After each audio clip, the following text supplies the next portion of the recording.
3 years ago, I was following all the right money advice and still broke. Books, podcasts, investment videos, I was consuming all of it. And every month, same result. Nothing left, same account balance, same stress. I wasn't failing dramatically, I was just quietly going nowhere. And the worst part, I looked fine from the outside. Decent clothes, decent lifestyle, decent job, but decent is just another word for stuck. The problem wasn't what I needed to add, it was what I refused to stop.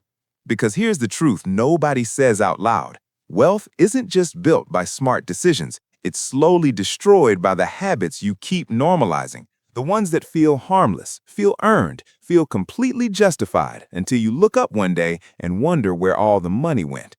The average person will earn over $1 million in their lifetime. Most will retire with almost nothing. The money was there. Something went wrong. Usually, it was one of these 7 things. Number 1 is spending to look wealthy instead of becoming wealthy. The most dangerous financial trap doesn't look like a mistake. It looks like success. Nice car, designer clothes, expensive dinners, a lifestyle that signals arrival. But here's what nobody posts about. The people who look the richest and the people who are the richest are almost never the same people. Real wealth is invisible. It lives in index funds and paid-off assets, not on your wrist or in your driveway. Every rupee spent performing wealth is a rupee not compounding in the background. And compounding doesn't care how good you look. It only cares how consistently you feed it.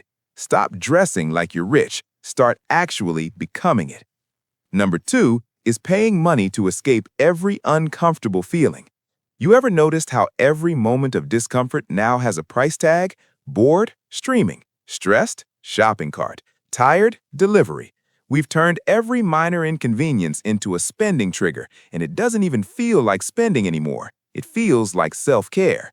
The gap between feeling an urge and acting on it is exactly where wealth is either built or destroyed. Next time, pause, walk, or just wait it out.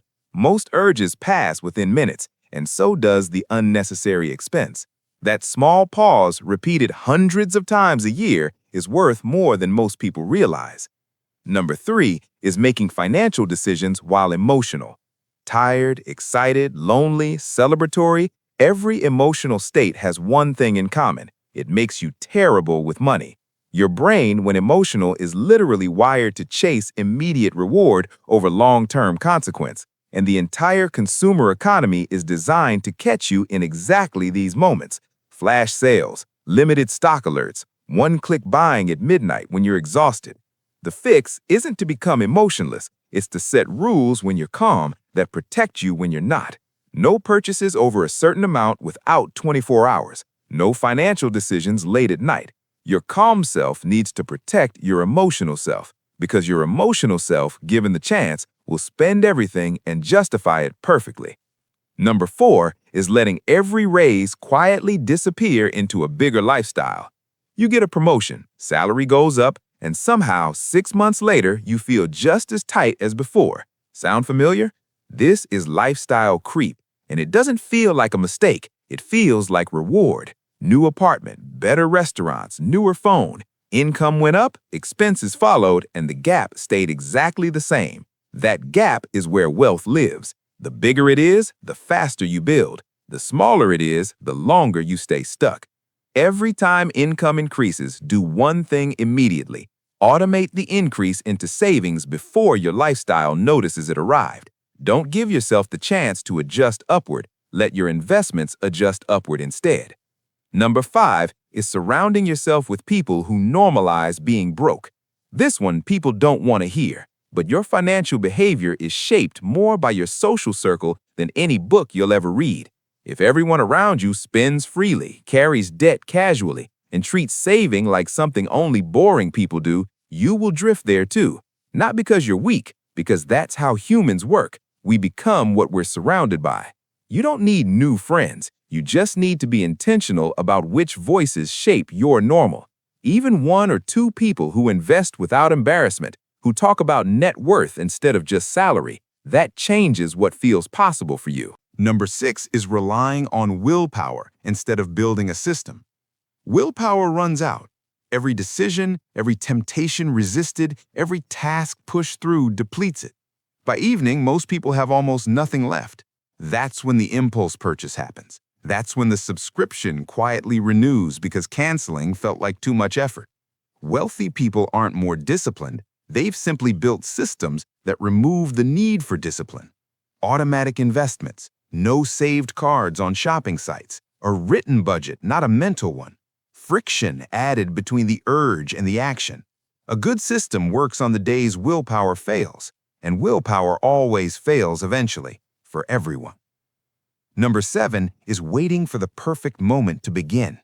Someday when I earn more, someday when things settle, someday when I have a real plan. You know what someday costs? Compound interest, years of growth that can never be recovered. A 25-year-old investing a small amount consistently will retire with far more than a 35-year-old investing twice as much, not because of strategy, but because of time. And time cannot be bought back, ever. You don't need a perfect plan. You don't need a large amount. You just need to start, imperfectly, with whatever you have right now. Most people don't fail because they don't know what to do. They fail because they never stop what's quietly destroying them. Pick the one thing from this list that stung when you read it, the one that felt uncomfortably familiar. Stop doing it this week. Just one. Not a complete overhaul, one thing with real follow-through. Because the version of you 5 years from now isn't built by the perfect strategy you're still waiting to find. It's built by the small decisions you start making today. Change the behavior first. The money always follows.